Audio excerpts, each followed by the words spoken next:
ኦኬ በቃ ፎይታ ተሰምቶታል ህዝቡ የሰላም ስምምነት ሰፈነ ብለሃል አይደለም ስለዚህ ከዚህ በኋላ ወታደርህን አውጣ እዛ አካባቢ አማራ ክልል ምንም አትሰራም ማለት በዚህ አግባብ ከሄደ ያለም አቀፉ ማህበረሰብ ሰላም ሰፍኗል ስለዚህ ፋኖና ከፋኖ ጋር የተያያዘውን ትግል ይሄው ሙሉ ለሙሉ አብዞርብ አድርጌያለሁ የፋኖ ታዋቂ ሊደሮች እና ተቋማት ድርጅቶች ከኔጋ የሰላም ስምምነት አድርገዋል የአፍሪካ ህብረትና ኢጋድም ተገኝተዋል ካልክ ከዚህ በኋላ የሚጠበቀው ይዛ የገባውን የዩናይትድ አረብ ኤምሬት ታንክና ከባድ መሳሪያ ያንጋጋ ተመልሰ ተወጣለ ተብሎ ይጠበቃል ማለት ነው ነገ ላይ ግን አድሮ ልናየው እንደሚባለው ወይንም ነክቶ ልናየው እንደሚባለው ሲነጋ አለ ጦርነቱ ዛሬ በ14 ቦታዎች ላይ ውጊያ ነበር የነበረው በ14 ቦታዎች ላይ ውጊያ የነበረው ታዲያ ከማን ጋር ነበር ስትዋጉ የነበረው ከምን ስብስብ ጋር ነበር ስትዋጉ የነበረው ለዚህ ሙሉ ለሙሉ ክልሉን ዊዝድሮ አድርጋችሁ ሲቪሊያን አድሚኒስትሬሽኑ በቦታው ተመልሶ ወታደራዊ አድሚኒስትሬሽኑን ተብሎ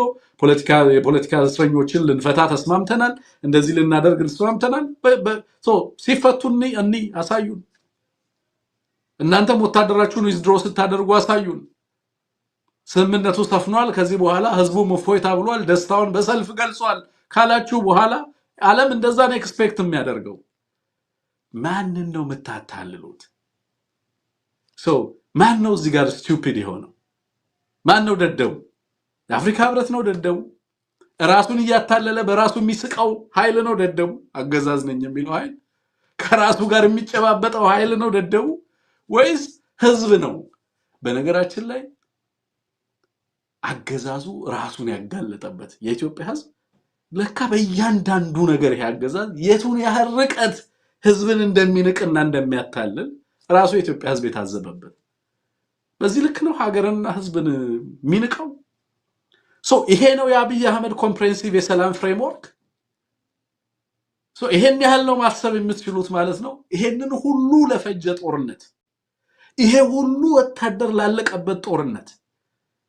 ይሄ ሁሉ ማህበራዊ ፖለቲካዊ ኢኮኖሚያዊ ኪሳራ ዲፕሎማሲያዊ ኪሳራ ቀጠናዊ አይዞሌሽን ከደረሰ በኋላ ይሄ ሁሉ ኃይል እየተዋጋ ባለበት ሁኔታ በቃ ያላችሁ የሰላም እቅድ ይሄ ነው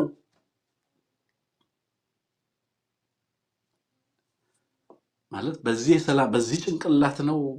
የገጠመንን ችግር የምትፈቱት በዚህ ድራማ ነው የኢትዮጵያን ቀውስ መፍታት የሚቻለው አሜን የምር በዚህ ልክ ነው አገዛዙ የሚያስበው ማለት ነው